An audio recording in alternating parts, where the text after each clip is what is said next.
വേണ്ടത്. ഈ വഅദ് കേൾക്കാമെന്ന് ആരെങ്കിലും ഒരാൾ പറ, ജീവിതത്തിൽ ഇതുപോലെ ഒരിക്കലെങ്കിലും ദുആ ചെയ്തിട്ടുണ്ടെന്ന്. അല്ലാഹുവിൽ പ്രതീക്ഷ വേണം ഉമ്മ, അല്ലാഹുവിൽ പ്രതീക്ഷ വേണം സഹോദരാ.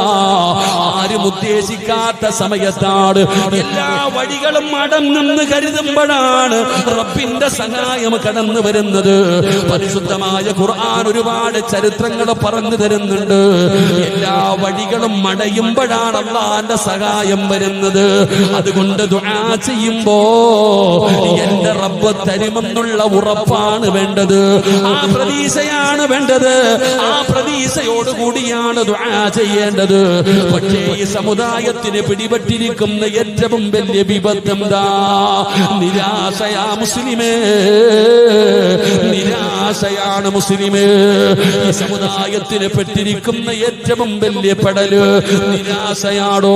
പടച്ചവനെ, എത്ര കൊല്ലമായി എനിക്ക് വീട് തരുന്നില്ലല്ലോ, ഞാൻ രക്ഷപ്പെടുന്നില്ലല്ലോ, എവിടെയെല്ലാം പോയി, എത്രയോ ദുആ ചെയ്തു, എന്തേ ഞാൻ നേരെയാകാത്തത്? എനിക്ക് സമാധാനമില്ല, എനിക്ക് സന്തോഷമില്ല, എന്റെ രോഗം മാറുന്നില്ല.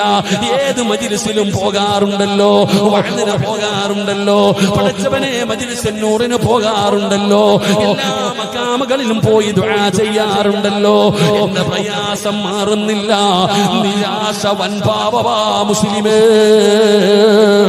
നിരാശ വൻപാപവാ. നീ പറയുന്നത് അല്ലാഹുവിന് തരാൻ